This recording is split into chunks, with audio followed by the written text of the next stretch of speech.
The sun had barely lifted above the horizon when Cole Harding saddled his horse. The air was still, filled with the faint scent of sage and dust. A coyote's lonely cry echoed somewhere beyond the ridge, carried by the wind that whispered through the prairie grass. Cole cinched the saddle tight, checked his revolver, and paused for a moment to look at the world stretching before him, wild, untamed, and as unforgiving as the steel in his holster.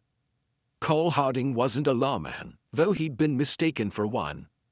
He wasn't an outlaw either, though his name had passed through more than a few wanted posters when times were rough and facts were few. He was a drifter, a man who belonged everywhere and nowhere. What made him different was not his gun, nor his reputation, but the quiet code he lived by. Out there, where justice was measured by a steady hand and a man's word meant more than gold, folks called it the Code of the West. It wasn't written in any book, and no court recognized it. But for those who lived under the big sky, it was law enough. Cole rode south that morning toward a town called Silver Butte. He'd heard talk of trouble there, of a rancher named Reed Cutter who'd taken more than his share of land and water, leaving small ranchers dry and desperate. Cole didn't go looking for trouble, but the code said you didn't turn your back when good people were being trampled. He'd seen too many towns fall to men like Reed, men who believed money and fear made them kings. By the time Cole reached the outskirts of Silver Butte, the sun was high and the dust from the main street shimmered like smoke. The town wasn't much: one saloon, a blacksmith's shop, a general store, and a scattering of tired faces watching him from behind windows. He dismounted and tied his horse, Dusty, to the post outside the saloon. Inside, the air was thick with cigar smoke and the sour smell of whiskey.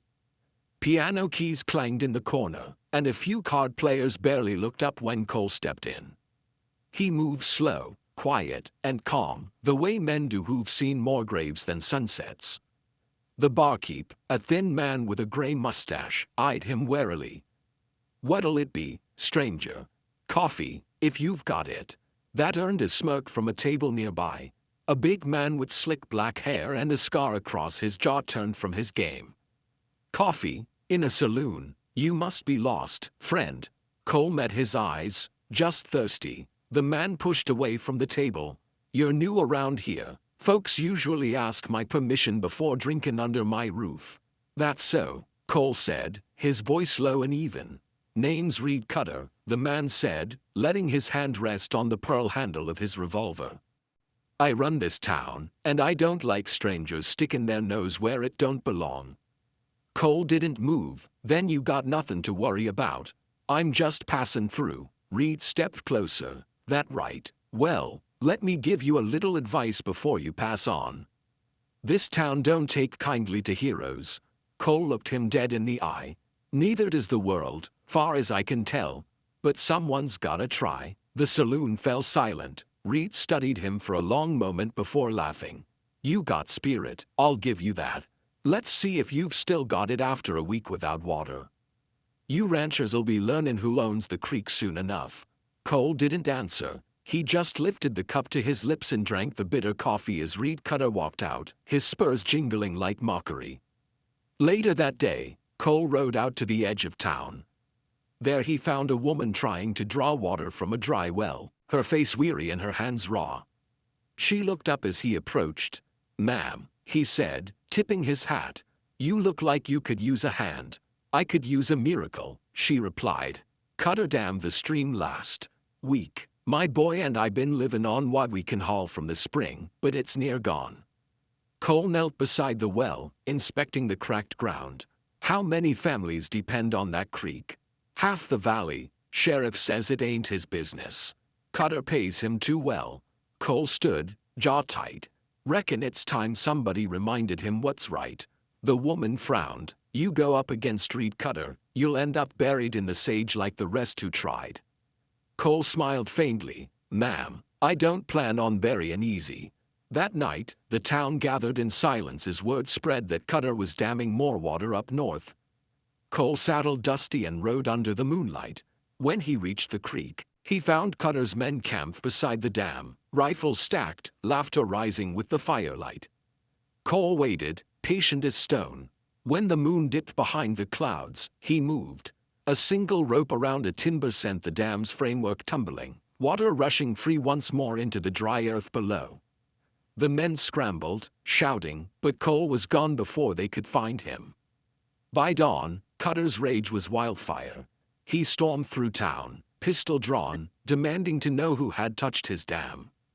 The townsfolk kept quiet. At noon, Cole walked down the main street. His boots echoed against the boards, every step measured. Cutter was waiting for him outside the saloon, eyes burning. "You made a mistake, Harding," he growled. "You think you can undo what I built?" "I didn't undo it," Cole said. "I just said it right." "You call this right? You cost me everything." "You cost others more," Cole replied. "You stole their water, their land, their pride. That ain't how a man lives out here." Cutter's hand twitched toward his gun. "You think you're some kinda hero?" Cole's voice stayed calm. "No, I just think there's lines a man don't cross. You crossed them." The street was silent. Dust swirled between them like smoke from a dying fire. Cutter sneered. "You talk too much." He drew fast, but not fast enough. Cole's revolver spoke once, clear and sharp. Cutter's gun flew from his hand, his wrist split open by a single bullet. Cole holstered his weapon and stepped forward. "You're still alive, Cutter. Be grateful, but if you ever take what ain't yours again, you won't be." Cutter stared at him, pale and trembling.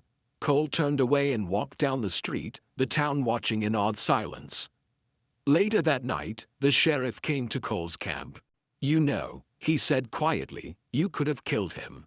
"I know. Why didn't you?" Cole looked at the fire. "The code says a man don't take a life unless he has to. Reed'll live to remember what he lost. Sometimes that's punishment enough." The sheriff nodded slowly. "Folks are talking. They say you gave this town its backbone back." Cole smiled faintly. "All I did was remind him they already had one." By morning, Cole was gone. The people of Silver Butte found their water running again, their courage returned, and their fear washed away with the stream.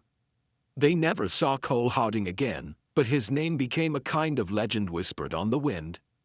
Years later, old cowhands still told his story by campfires, when the stars stretched wide and the prairie went quiet.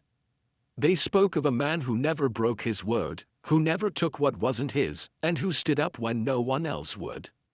They called it the Code of the West, unwritten, unspoken, but carved deep in the heart of every man who called the frontier home. That code said a man's worth wasn't measured by how fast he drew his gun, but by how steady he stood when it mattered. It said you helped your neighbor even when it cost you.